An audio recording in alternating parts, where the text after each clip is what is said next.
오늘 말씀은 빌립보서 4장 21절부터 23절까지의 말씀입니다. 그리스도 안에 있는 성도에게 각각 문안하라. 나와 함께 있는 형제들이 너희에게 문안하고 모든 성도들이 너희에게 문안하되 특히 가이사의 집 사람들 중 몇이니라. 주 예수 그리스도의 은혜가 너희 심령에 있을지어다. 아멘. 어느 날 아파트 주차장에서 주민이 시비가 붙게 되었습니다. 주차 문제로 서로 목청을 돋우고 싸우게 되었습니다. 차를 왜 이렇게 갖다 대는 것입니까? 금에 바짝 붙어서 내 차가 빠져나올 수가 없지 않습니까? 결국은 이것 때문에 서로 목청을 돋우고 싸우게 되었는데, 나중에 보니까 자기가 다니는 교회 스티커가 뒤쪽에 붙어 있더라 합니다. 서로가 얼마나 무안했을까요? 현대교회의 특징을 보여주는 한 단면입니다. 같이 교회를 다니는 형제 자매인데 서로가 익명으로 예수를 믿고 서로가 서로에게 무관심한 모습을 보여주는 것입니다. 이번에 코로나19로 우리 성도들이 교회 나오지 않으면서 굉장히 불편한 가운데서도 다양한 반응들이 있었습니다. 한 권사님한테 좀 아픈 얘기를 들었습니다. 목사님, 교회 나오지 않고 인터넷으로 예배를 드리며 말씀에 집중하니까 상처받지 않아서 참 좋다 라고 얘기하는 교인도 있었습니다. 마음이 좀 아리죠. 아침에 듣기에는 같이 모여서 예배하고 교제하는 것이 훨씬 좋은 일인데, 그 안에 우리의 미성숙함으로 상처받는 성도들도 있었구나. 그래서 어쩔 수 없이 나오지만은 힘들었는데 주님만 바라보면서 오히려 예배하고 신앙생활에서 좋다. 이 현대교회가 지금 대단히 중요한 무엇인가를 잃어버리며 신앙생활하고 있다는 것을 보여주는 대목입니다. 이런 신앙의 모습에 우리가 노출되어서 교회가 다 그런 것이라고 생각하고 살아가는 사람들에게는 오늘 이 마지막 사도 바울의 인사말이 정확하게 포착되지가 않습니다. 이것이 단순히 인사말로만 우리에게 들려지지, 사도가 바라보고 있는 교회관, 초대교회 가지고 있었던 교회의 진면목, 진국, 이런 것들이 잘 이렇게 손에 잡히지를 않습니다. 21절은 사도 바울의 전형적인 마무리 인사말입니다. 모든 교회들에게 항상 이런 유로 인사를 하고요, 또 당시에 헬라 세계에 살고 있었던 사람들이 일반적으로 쓰는 포맷이었는데, 사도 바울은 그것을 교인들에게 인사하는 대목에서 전환시켜서 이 인사말로 마무리를 합니다. 21절 한번 보십시오. 그리스도 예수 안에 있는 성도에게 각각 문안하라. 나와 함께 있는 형제들이 너희에게 문안하느니라. 그리스도 예수 안에 있는 성도들에게 문안하라. 상투적인 인사말이 아닙니다. 사도가 교회를 바라보는 시각이라 그럴까, 혹은 초대교회가 서로에 대해서 가졌던 교회에 대한 인식 같은 것들이 그대로 녹아있는 대목입니다. 그리스도 예수 안에 있는 교인들에게 인사하라가 아니고 그리스도 예수 안에 있는 성도들에게 각각 문안하라. 사도에게 교인은 교인이 아니에요. 교인, 처치 멤버지요. 예. 그리스도 예수 안에 있는 성도다. 저는 세문안교회 교인입니다. 자신이 지금 어느 교회를 다니고 있는지 소속의식을 말하는 것입니다. 근데 신실한 인사법은 아니에요. 저는 세문안교회를 다니고 있는 성도입니다. 이게 신실한 인사법이고 성경적인 인사법입니다. 성도, 영어 성경을 가지고 있는 분들 보시면 세인트로 나와 있습니다. 세인트의 복수형입니다. 가톨릭은 지금도 성인 제도가 있죠. 한 위대한 신앙인이 죽고 난 뒤에 10년, 20년, 30년 동안 그 사람의 삶과 행적을 철저히 조사해서 성인 수준에 해당된다 하면은 성인식을 치르고 성인으로 이름을 붙입니다. 그래서 교인과 성인을 구분하는 것입니다. 탁월한 영적 엘리트와 평범한 교인을 구분하는 것입니다. 근데 루터나 칼빈은 이 성인 제도를 없앴습니다. 오늘날 개신교는 성인 제도를 인정하지 않습니다. 영적 계급 의식을 없애고 교회를 균등한 영적 집단으로 만들고자 하는 것이 아니에요. 그런 정치적인 의도를 가지고 해석하시면 안 됩니다. 루터가 이 성인 제도를 없앨 때는 그리스도 안에서 거듭난 자는 모두가 작은 성인들이고 성인된 삶을 추구한다고 보았기 때문입니다. 또 그렇게 추구하며 살아가는 것이 바른 그리스도인의 삶이라고 보았기 때문이에요. 그리고 그것이 신약 성경의 교인관입니다. 저와 우리 성도님들 성도입니다. 성도, 거룩한 하나님의 사람들입니다. 근데 오늘날 우리 개신교회는 하향 평준화되어 버렸습니다.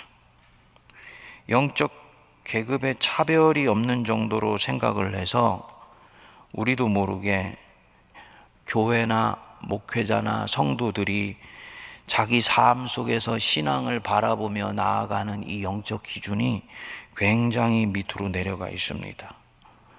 바울은 그 부분들을 환기시키는 것입니다. 그리스도 예수 안에 있는 세인트, 거룩한 사람들 된 너희들에게 내가 인사한다. 그리고 23절에 보시면 주 예수 그리스도의 은혜가 너희 심령에 있을지어다. 주 예수 그리스도의 은혜. 사도 바울은 이 서신을 은혜와 평강으로 시작을 했지요. 빌립보서 1장 2절을 보면 하나님 우리 아버지와 주 예수 그리스도로부터 은혜와 평강이 있을지어다. 은혜로 이 빌립보서를 시작했는데 이제 은혜로 마무리를 합니다. 사도 바울을 다른 사도와 결정적으로 구분하게 만들었던 이 신앙관 혹은 신학이 바로 이 은혜입니다. 은혜 혹은 은혜의식. 바울을 바울되게 했던 것은 바울의 탁월한 학문이 아닙니다. 물론 바울이 학문이 탁월했지요. 다른 11사도와는 달리 이 바울은 가말리엘 문화에서 난 사람이고 바리새인이며 그래서 구약 성경에 능통했던 그런 탁월한 신학적 소양을 가지고 있었던 사람입니다. 그렇지만 사도 바울을 다른 사도와 구분하게 만들었던 결정적인 부분은 바로 이 은혜입니다. 나는 죄인임에도 불구하고 값없이 하나님이 나를 은혜로 구원해 주셨다. 그리고 여기에서부터 전적인 헌신이 나오는 힘이 만들어집니다. 십자가로 주님이 나를 위해 모든 희생을 치르셔서 나를 용서해 주셨고 내 인생은 새로워졌다. 이 은혜입니다. 나는 만삭되지 못하여 난 자이다. 나는 교회를 핍박하는 자였다. 베드로나 요한처럼 예수께 직접 배운 자도 아니다. 그런데 하나님이 나를 순전히 은혜로 이 사도의 자리에 앉혀주셨다. 은혜의식입니다. 그리고 이것이 바울을 끊임없이 겸손하게 해주면서 사도로서 다른 누구보다도 온전히 헌신하게 해준 것입니다. 그런데 바울은 그렇게 자기 내면에서 시작된 이 은혜의식 안에 엄청난 신앙의 보물이 들어있다는 것을 깨닫고 그것을 적극적으로 전하게 됩니다. 이 은혜가 나로 하여금 내 허물에도 불구하고 내 인생을 수용하게 만듭니다. 하나님이 은혜로 나를 받아주셨다는 것을 믿기 때문에 나는 내 삶을 주님으로 인해서 신뢰하고 감사할 수 있게 해줍니다. 은혜가 나로 하여금 바랄 수 없는 중에 바라게 하고 믿을 수 없는 중에 믿게 만들고 이 환난과 고난 가운데서도 바로 지금 여기에서 하나님이 은혜로 나를 붙드시고 역사하고 계심을 믿게 합니다. 그리고 그것 때문에 나는 기쁨이 충만할 수가 있는 거예요. 이 은혜로 인해서 나는 하나님이 나를 마치 아이를 포다기에 싸고 품으시는 것처럼 내 인생을 품고 있기 때문에 나는 비천한 가운데서도 안전합니다. 그래서 흔들리지 않습니다. 풍성한 가운데서도 은혜로 그 풍성함을 주셨기 때문에 유혹에 들지 않고 하나님 안에서 어떤 처지에든지 일체 자족할 수 있는 힘을 갖게 합니다. 모든 사도 바울의 신앙의 핵심 뇌관에는 바로 이 은혜, 그리고 여기에서 나오는 은혜 의식이 있는 것입니다. 이거 전혀 반대로 가는 쪽이 당연히 공로 의식이지요. 내가 쟁취하고 노력해서 얻게 되었다라는 의식입니다. 그래서 공교롭게도 보면은 은혜가 헬라어로 카리스인데 이 기쁨이라는 말이 바로 여기에서 나온 카라예요. 어원이 같습니다. 그러니까 기쁨의 근원, 빌립보서의 근원적인 모든 셈은 바로 이 은혜라는 것입니다. 그래서 이 주 예수 그리스도의 은혜가 너희 심령에 있을지어다. 그래서 이 은혜가 나와 저 사람 사이의 장벽을 허물어 주지요. 아까 예배 자리에 나와서 예배 드리지 않으니까 상처받지 않아도 좋다. 교회 나오지 않아서 상처받지 않아서 참 좋다. 근데 우리 속에 들어가 보면 다 각자가 크고 작은 이런저런 모습에 상처와 상흔이 있지 않습니까? 근데 그 속에 머물러 있는 동안에는 나는 한 발자국도 앞으로 나갈 수가 없어요. 이것이 다루어지고 치유되기 전에는 나는 절대로 앞으로 나갈 수 없어 라고 생각할 때에는 이 병은 영원히 허물어지지 않습니다. 그런데 은혜가 하나님이 나를 받으셨듯이 사랑하는 내 형제 내 자매야, 너도 그를 받을 수가 없겠느냐. 바로 이 은혜의식이 나로 하여금 이 장벽과 경계를 넘어갈 수 있게 해줍니다. 저는 네 형제고 내 자매이다. 새롭게 시작하게 해주고 이전에 있는 것들을 털어버릴 수 있게 만들어주고 이 은혜가 나로 하여금 하나님이 내게 주신 새로운 날에 새로운 무엇인가를 시도할 수 있게 해주시는 것입니다. 그래서 내가 너를 있는 그대로 받았듯이 그를 지금 있는 그대로 받으라. 이 은혜에서부터 출발하는 마음입니다. 성도님들, 주 예수 그리스도의 은혜가 우리 심령에 가득 넘쳐날 수 있게 되기를 축복드립니다. 올해는 코로나 때문에 우리가 참 움츠러들어 있는 가운데서도 이 기쁨의 50일 이 믿음의 행진을 우리가 함께 할 수 있었던 건 큰 축복입니다. 사실은 초반에 말씀을 드렸듯이 이 기쁨의 50일이라는 건 원래 파스카라 그래서 부활절 이후에 성령 강림까지의 50일을 일컫는 것이라 말씀을 드렸잖아요.